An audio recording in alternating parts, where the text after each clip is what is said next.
Hello everyone, my name is Lagrama, and today I'll be discussing two fundamental philosophical topics, which is freedom as the foundation for moral acts and why only humans can be ethical beings.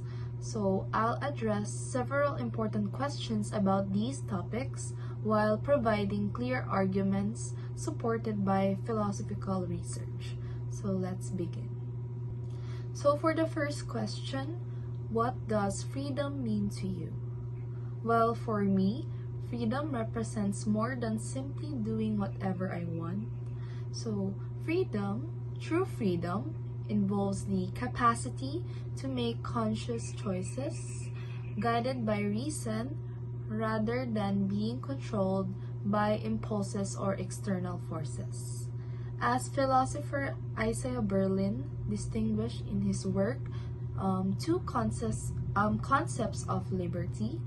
There's negative freedom, freedom from interference, and positive freedom, the ability to take control of one's life and realize one's fundamental purposes. I believe authentic freedom combines both the absence of undue constraints and the capacity to act according to our highest values. Next question. If freedom means doing whatever one wants, does that mean there are no consequences? I do not agree with this because the misconception that freedom means doing whatever one wants without consequences fundamentally misunderstands the nature of reality. Every action exists within a web of cause and effect. And as Viktor Frankl powerfully observed, freedom is only part of the story and half of the truth. And freedom is but the negative aspect of the whole phenomenon whose positive aspect is responsiveness. Our choices invariably affect ourselves and others, creating ripple effects throughout our interconnected world. Freedom doesn't exempt us from consequences, so it makes us aware of the responsible for them.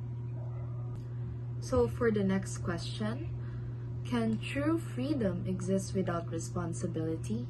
Why or why not? Well, true freedom cannot exist without responsibility. These concepts are intrinsically connected.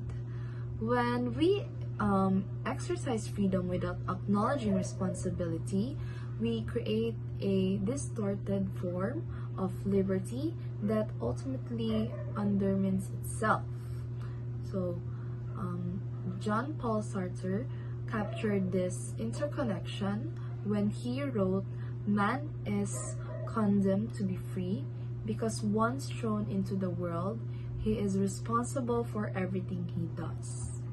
Without responsibility, freedom degenerates into mere impulsiveness, or worse, become destructive. Responsibility gives structure and meaning to freedom, directing it towards constructive ends rather than chaotic self-indulgence. Next question.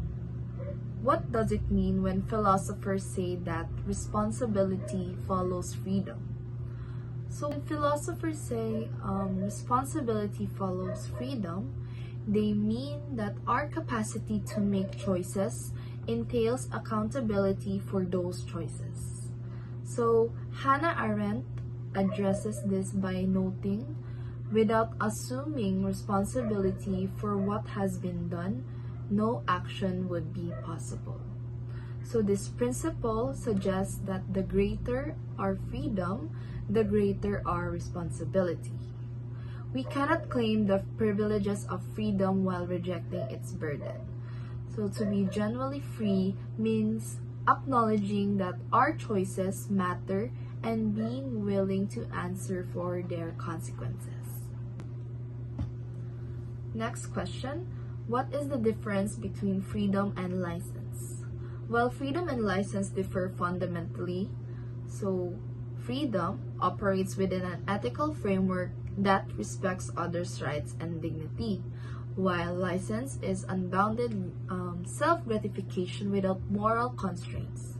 So as stated by John Stuart Mill in O Liberty, they argue that liberty must be limited when it harms others. And as philosopher Thomas Aquinas noted, true freedom is ordered towards human flourishing and the common good, while license is disordered desire that ultimately diminish human dignity. So the key difference lies in whether the exercise of choice respects ethical boundaries and others' rights. Next, does the existence of laws limit our freedom, or do they help guide it? Well, rather than merely limiting freedom, well-designed laws help guide and protect it.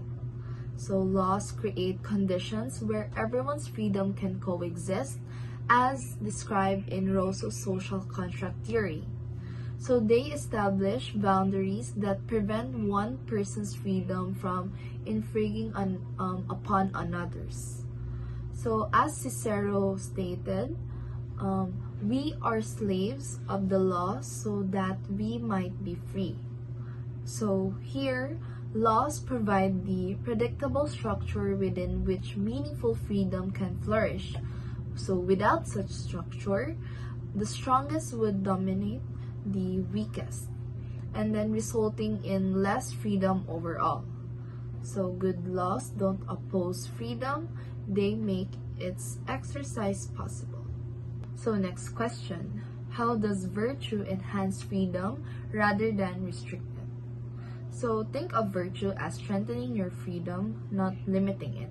It's like this. So when you develop good character traits, you gain more control over your life instead of being pulled around by whatever you want in the moment. So Aristotle explained that practicing virtues like courage, self-control, and fairness trains us to make better choices. So these virtues don't restrict us, they actually help us express our true selves by matching our actions with what we deeply care about. So, philosopher Alasdair MacIntyre puts it this way. So, virtues are qualities that help us achieve the real benefits that come from different activities. So, having virtues frees us from being slaves to our impulses and helps us act consistently according to our principles. It's like how learning to play piano seems restrictive at first. So with all the practice, this will give you freedom to make beautiful music. So next question, are humans the only beings capable of morality? Why or why not? So while humans aren't the only beings to display pro-social behaviors, I believe we uniquely possess moral agency. So the capacity to make judgments about right and wrong and to act according to moral principles. So as philosopher Christine Korsgaard argued, humans possesses normative self-government. So the ability to evaluate and guide our actions according to principles we endorse. So animals may show cooperation, empathy, and even rudimentary fairness, but they lack the reflective self-consciousness and conceptual understanding necessary for true moral agency. Our capacity for moral reasoning distinguishes us from other species. Next question. If animals display behaviors that resemble morality, does that mean they are moral beings? Well, animals certainly display behaviors that resemble morality, cooperation, apparent fairness, and empathy. But these don't constitute moral agency. So, according to Franz de Waal's research, while primates show building blocks of morality, they lack the conceptual framework necessary for a moral system. So the key distinction is that animals act from instinct and conditioning rather than moral principles. So they cannot articulate or justify moral standards, engage in moral deliberation, or hold themselves accountable to abstract principles.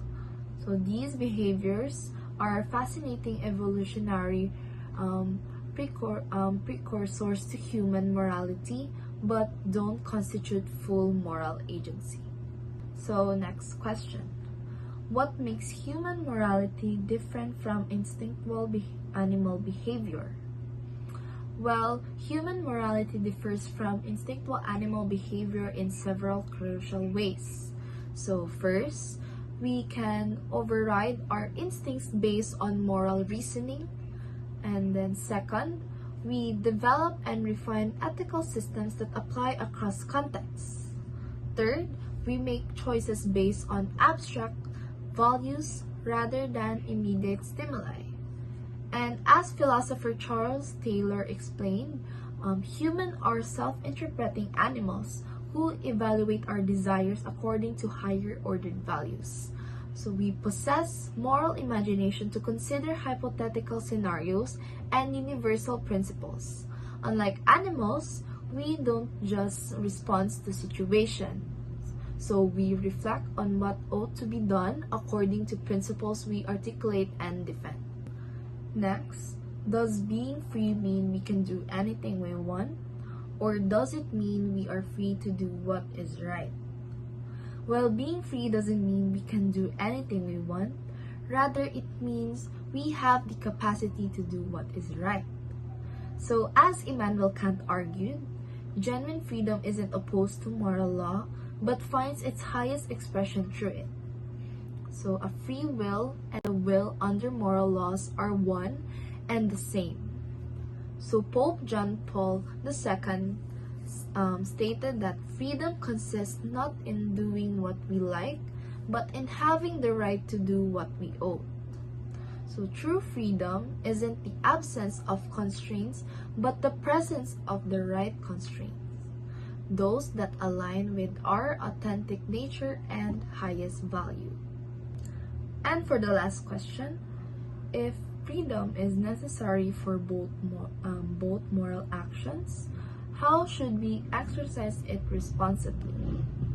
Well, to exercise freedom responsibly, we must develop several capacities.